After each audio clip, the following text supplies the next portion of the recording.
Primer episodio del año 2022. Nuevamente con ustedes, Tommy Argüelles y Pedro Silva, para hablar de todo lo que forma parte de la Vinotinto y de los venezolanos en el exterior, cargados o recargados de baterías para continuar en este feedback con todos ustedes. Pedro, espero que hayas pasado un fin de año muy agradable, con la familia, cálido, como mandan los cánones, ¿no? Tommy, feliz año, mi hermano. Qué gusto verte nuevamente. Y sí, la verdad que no me puedo quejar. Lo importante aquí es tener salud y tener familia. Y ambas las tengo. La pasé con ellos, con mis padres, con mi hermano, con los amigos. Así que de verdad que muy agradecido de que este año 2022 ya arrancó bien y de que, como tú dices, bueno, ya el panorama vinotinto empieza a darse en distintos temas que vamos a estar abordando. Así que bueno, muy entusiasmado. Sí, la verdad que inició este 2022 con algunos temas debatibles, ¿no? No de polémica, sino de debate, un debate con argumentos y no polemizar de cosas que no aportan, ¿no? Y como muchas veces lamentablemente nos tocó en el 2021 hablar y profundizar de temas que eran más extrafutbolísticos, y esperemos que este 2022 sea más futbolístico que otra cosa, como es el que vamos a iniciar a abordar con la posibilidad de que se elimine la regla del juvenil por una propuesta del seleccionador argentino José Pekerman. Wow, cuando yo escucho esto, mi primera impresión, Pedro, fue de rechazo, pero cuando hablo de primera impresión fue de que, epa, wow, ¿por qué? Uh -huh. Si los jugadores de Venezuela han tenido éxito bajo esta modalidad, dos mundiales sub-20, uno sub-17, un subtítulo en la sub-20. Entonces, pero yo dije, bueno, estamos hablando de un seleccionador de jerarquía mundial, campeón a nivel mundial en categorías menores, en la sub-20, así que llegué a la conclusión de que hay que escuchar sus argumentos para poder luego concluir. Peckerman no ha hablado sobre ello, pero hasta el sol de hoy, al momento de escuchar su argumento, veré si supera este argumento que yo pude recabar, investigar.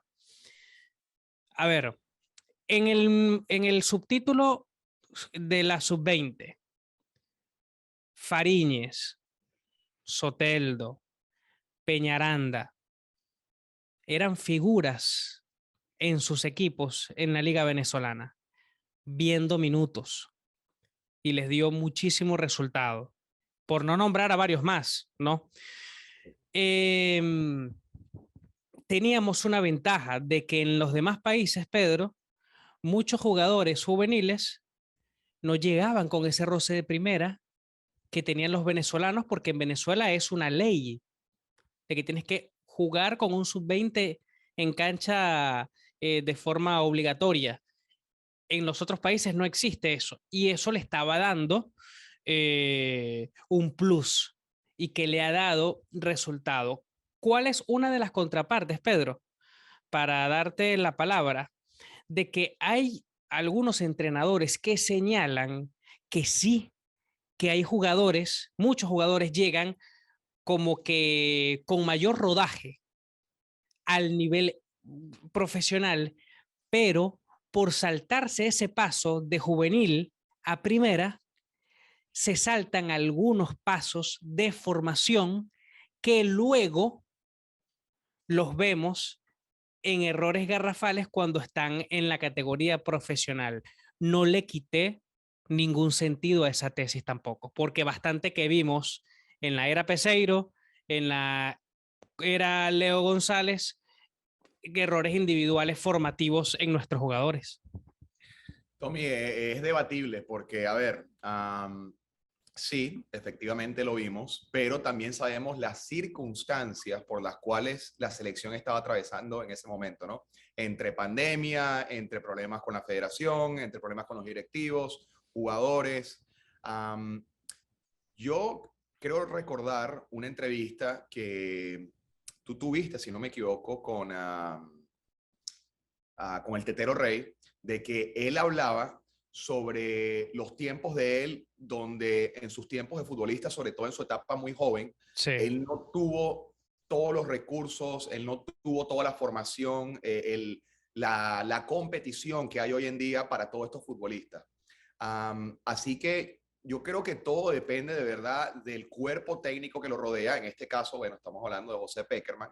Y también, como tú dices, habría que escuchar la propuesta exacta que él tiene o el planteamiento en caso de quitar esta ley para ver cuál sería, ¿no? el nuevo formato o cuál sería la idea más bien que él quisiera entretener con la selección, ¿no? O con los juveniles en este caso. Claro, y fíjate que, por ejemplo, José Manuel Rey, él no disfrutó de esa norma, ¿no? Porque la norma llegó años después y ya él, por supuesto, ya, ya había pasado las etapas juveniles.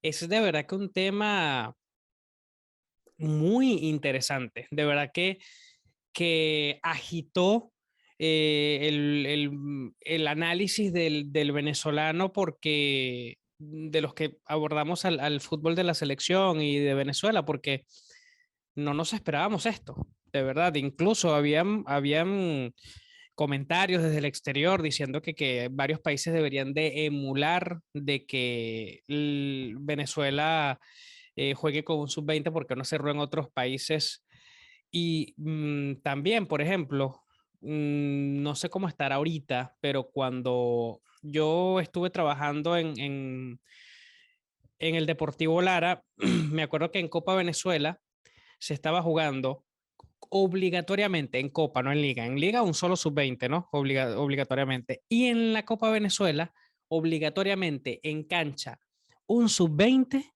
y un sub-17 titular. Ya después, si los cambiabas, ok, en medio del partido, bueno, ahí cambiaban ya algunas condiciones, pero era algo increíble ver, por ejemplo, ya que lo mencionas, José Manuel Rey de Central con el Deportivo Lara, con un juvenil sub-17 al lado de él, Rey dándole indicaciones en medio de un partido de primera división de Copa Venezuela. Y uno dice, wow, de una u otra forma esto le trae un rodaje brutal a ese niño, ese adolescente de 17 años. Ahora, se saltan procesos formativos, también entramos en una discusión interesante. Porque, fíjate, Pedro, no es lo mismo jugar un torneo de reserva donde ahí van a estar más que todos los sub-20, porque vamos a suponer, no, que lo normal es que sean sub-23, sí, pero es que cuando se van a jugar sub-23 juegan más que todo es futbolistas de 20, 21 años. Y como se suele hacer en Argentina, bajan algunos jugadores de la primera división, los que no andan en buen rendimiento, los que se están recuperando, para jugar con ese equipo de reserva. Claro, pero son tres. En cambio, no es lo mismo tirar a los Leones, a estos futbolistas de la sub-20, a jugar contra todos los jugadores de la primera división. ¿Me entiendes? Entonces, allí no es el mismo nivel y uno se pone a ver, para allá va, y es cierto, y hay antecedentes. Uno se recuerda a esa generación de Ronald Vargas, de Roberto Rosales, de Lobo Guerra, de Luis Manuel Seijas, equipazos, ¿es o Sí, no? De la claro. selección en las categorías menores. ¿Y fueron a un mundial?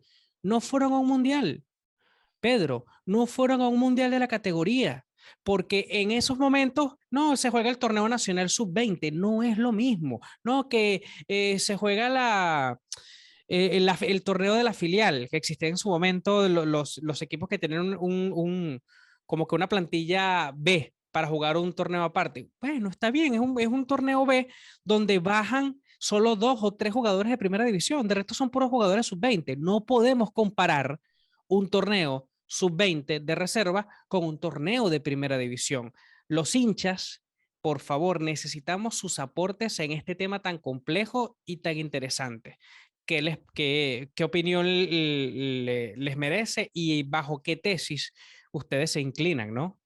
Sí, me gusta mucho ese debate y ver la opinión, ¿no? De los hinchas, porque, Tommy, hay argumentos a favor y en contra, y ya obviamente hemos planteado algunos, pero nuevamente también hay que ver primero si esto va a ser así o no, porque obviamente no se ha anunciado, y segundo, cuál sería la idea concreta de Pekerman en caso de eliminar esta regla, porque nuevamente a mí no me queda claro exactamente cuál sería la propuesta, de qué es lo que estaría él buscando.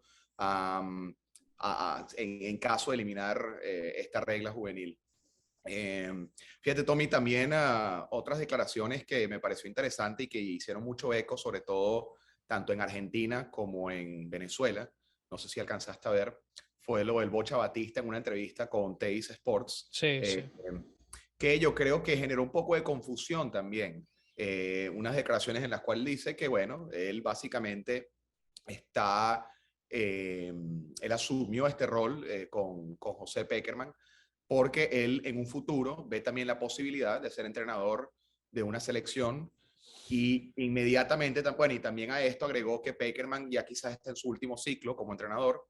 Y bueno, ahí dijeron muchos, espérate un momento, Pekerman entonces en caso de que no pueda seguir entrenando, sería Batista el entrenador.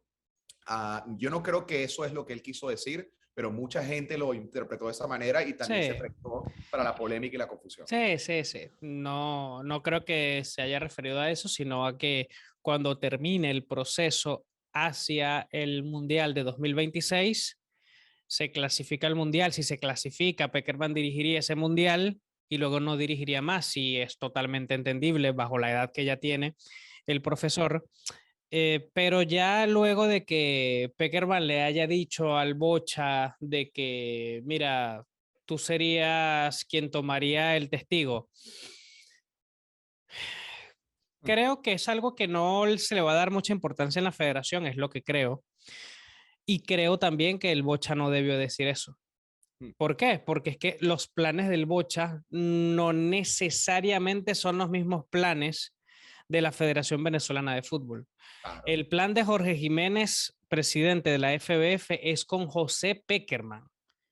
Ya después que Pekerman, no, mira, me gustaría que él siguiera con la selección luego de que yo me retire. Eso ya es otro tema no sabremos sino hasta más adelante si Jorge Jiménez aceptaría, porque a fin de cuentas sería la primera experiencia con una selección absoluta como técnico del Bocha Batista, y me cuesta creer muchísimo que Jorge Jiménez, no digo que no, porque sería muy imprudente, pero me va a costar creer que Jorge Jiménez vaya a aceptar eso, porque con lo poco que lo conocí trabajando con él, es una persona que le gusta, no le gusta probar, no le gusta probar, dejar cosas a la suerte. Fíjate que lo del uniforme, él llegando y diciendo que está buscando la manera de rescindir contrato con Giboba porque quiere una camiseta que no sea una camiseta de prueba en marketing para una empresa, sino ya una marca reconocida, así en diferentes aspectos, ¿no?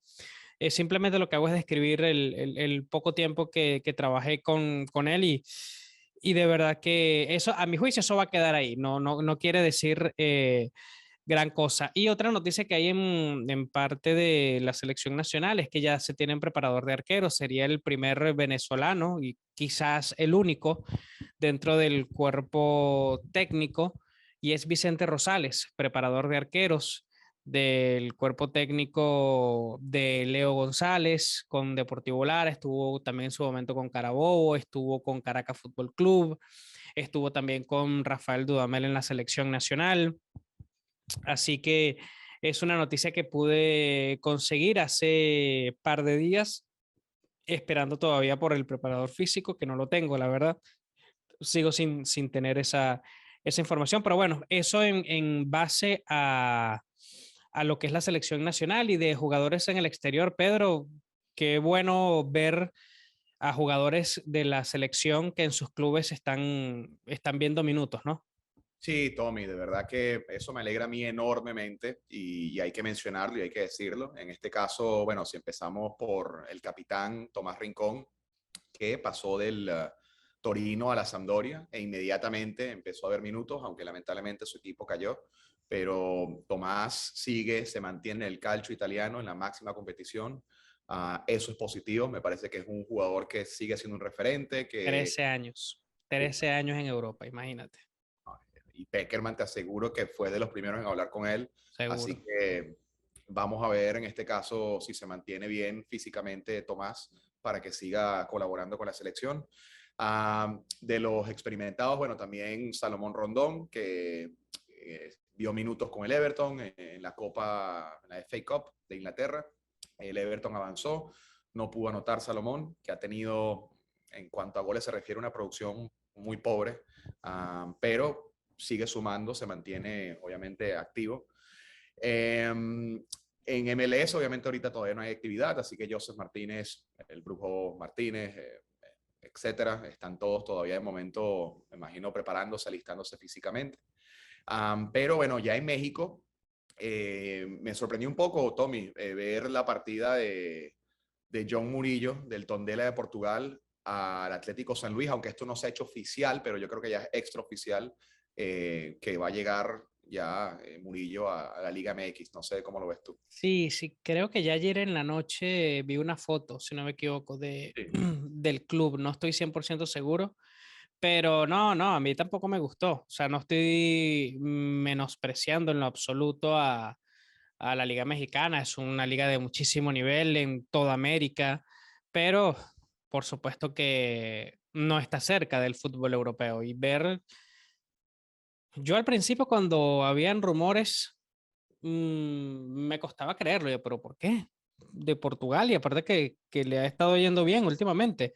Tommy tenía la cinta de capitán en algunos Sí, partidos. a México. O sea, obviamente hay un buen dinero allí, pero Sí. bueno, es una decisión netamente personal. No, no lo voy a ver como un progreso. Nunca lo veré así. De pasar de Europa a América no lo veré como un progreso dentro del rendimiento deportivo, pero fue la decisión que él tomó, esperando que le vaya muy bien, que sea un titular indiscutible, que la rompa en esa liga, para que luego esto lo busque traducir en la selección nacional de Venezuela bajo la era de Peckerman con Leo González.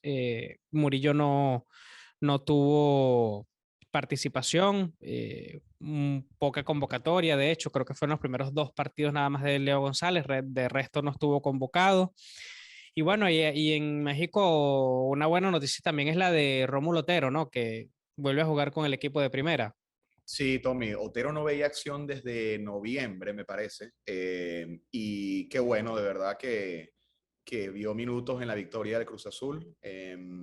Para mí, hasta cierto punto, una sorpresa, considerando que en gran parte de las convocatorias ni siquiera estaba en el torneo pasado. Así que bueno, en la primera fecha de clausura está presente, entró en el segundo tiempo, jugó aproximadamente 20 minutos, así que muy positivo eso. Um, Volviendo a Portugal, también mencionar a Ferraresi, que sigue siendo titular indiscutible en el Estoril de Sí. Portugal, aunque cayó ante el Porto.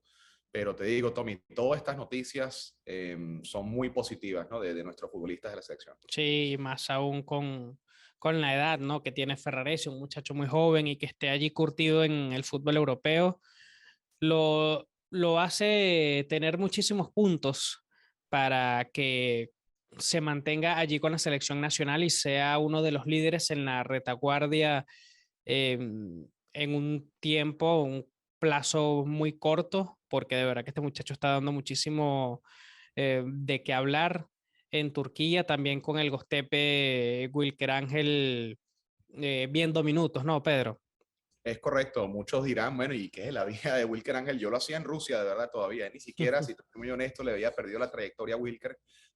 Qué bien que está en el fútbol turco jugando también 90 minutos. Su equipo ganó en su último partido ante el Antalyaspor. Y también en Portugal se me escapó a Geriel de Santis, Tommy, que Ah, el cierto. que hizo gol ante el Anotó. ex equipo, sí, ante el ex equipo de John Murillo, ante el Tondela. Así que es un jugador interesante, ¿no? Me parece, Tommy, que la verdad, no sé si tú tendrás más información sobre él, pero yo, la verdad, no sé si es un jugador que, en cuanto a selección nacional, creo que no lo hemos visto o me equivoco. Sí, sí, sí, tal cual. De hecho, hay posibilidades de que él pueda disputar minutos con otra selección por tema de ascendencia en su familia. Así que vamos a ver, ¿no? Vamos a ver en qué termina resolviéndose todo este asunto. Es temprano, ¿no? Y hay poca información sobre ello, pero obviamente vamos a estar allí atentos, así como también estamos atentos para ir cerrando, Pedro, el módulo que se iba a realizar. Jorge Jiménez dio una entrevista a finales de año, que de hecho la replicamos aquí en Enlace Vinotinto, donde él había dicho que se iba a realizar un módulo por ahí el 10 al 12 de enero Mm. con jugadores del torneo local, aparentemente en Margarita, y bueno, ya estamos a 11 de enero y no ha empezado ese módulo y ni siquiera se ha publicado una convocatoria. Todo raro, o sea, lo que venimos diciendo acá en Enlace Vinotinto, hay que tener mucho cuidado con lo que se dice. Si es el 10 es el 10. Y si no es el 10 bueno, anuncien que hubo un cambio, Claro. pero es que ni siquiera hay una convocatoria para la gente. Ustedes se acuerdan cuando acribillamos entre prensa e hinchas, acribillamos en el buen sentido de la palabra, a la federación porque no se conocían los convocados, ni siquiera quién iba a ser el técnico cuando estaba Leo González, pero que no se había oficializado, que faltaban 5, si no me equivoco, 5 días para el partido y no se sabía ni convocatoria ni el técnico para uno de los partidos de eliminatoria. Bueno, ya estamos iniciando 2022 y no se tiene ni convocatoria y por Twitter hay un rumor de que ese módulo se cambió para el 15 de enero, es decir, para 5 días después, pero no se ha oficializado absolutamente nada. Entonces, estas son cosas que no hacen quedar bien a la federación. Ya lo hemos nombrado en diferentes ocasiones. Hay que cuidar muchísimo lo que se va a decir. Y está bien, no, mira, pero es que hubo un cambio por tal razón. Perfecto, pero anúncialo. Si Claro. anunciaste en una entrevista que vas a iniciar un módulo el 10 y no se va a dar, bueno, anúncialo, aprovecha. Si no quieres dar un comunicado, no quieres emitir un comunicado, bueno, en una entrevista que le otorgues a un colega, infórmalo. Pero bueno, es una de las cosas que también al hincha le molesta muchísimo. Sí, Tommy, incluso aquí estaba viendo la cuenta oficial de la federación y la última publicación fue incluso hace unos minutos, pero es en referencia a los árbitros, designados árbitros que dirigirán, perdón, los próximos compromisos de la selección venezolana en eliminatorias. Así que sí, en cuanto a los módulos, la verdad, bien, gracias. Sí, Pero no. sí, el ecuatoriano Guillermo Guerrero y el brasileño Bruno Arleu serán los árbitros para los próximos partidos de la Vinotinto en eliminatorias. Ahí está, ahí está. Bueno, esperemos que esto se pueda corregir en un corto plazo. Me cuesta un poquito creer que haya esa intención. ¿Por qué? Porque si viste toda la crítica que hubo en octubre, noviembre, diciembre por los errores comunicacionales y resulta que empezando este año inicias con estos errores, pero bueno, ojalá que yo esté equivocado y si puedan corregir, porque necesitamos información oficial, o sea, si es el presidente de la federación, o sea, es la máxima autoridad del balompié nacional, o sea, si no le vamos a creer a él cuando hable, entonces ¿a quién le vamos a creer? No, totalmente, Tommy. Mira, está muy claro lo que dices. Sí, y Ah, mira, y Pedro, eso que dices de los árbitros, de los partidos de eliminatoria, guau, ahí nuestros futbolistas que militan en la MLS van a llegar con desventaja porque van a llegar prácticamente sin minutos, porque ya la liga de acá se terminó. Mira, y eso es algo de lo cual se ha venido hablando hace muchos años. La Major League Soccer es la única liga en el mundo que tiene un calendario diferente.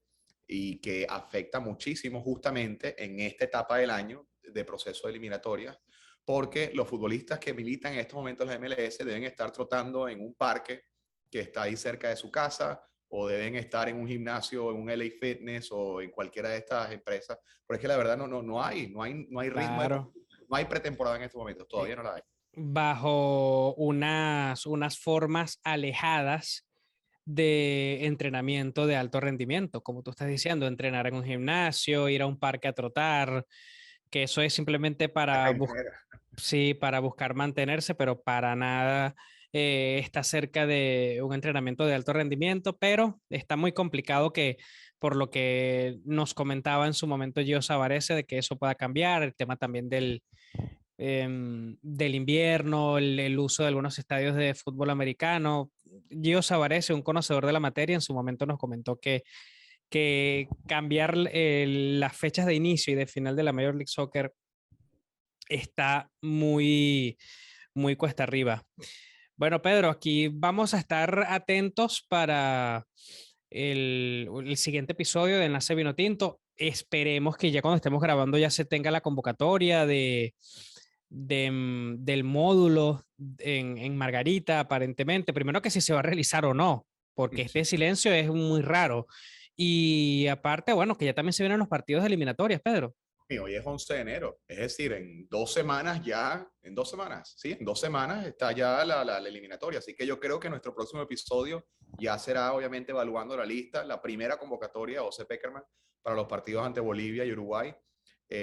Así que, bueno, atentos, porque obviamente vamos a estar intrigados, ¿no? En relación a alguna novedad o algo que quisiera, en este caso, demostrar Peckerman con esa primera convocatoria.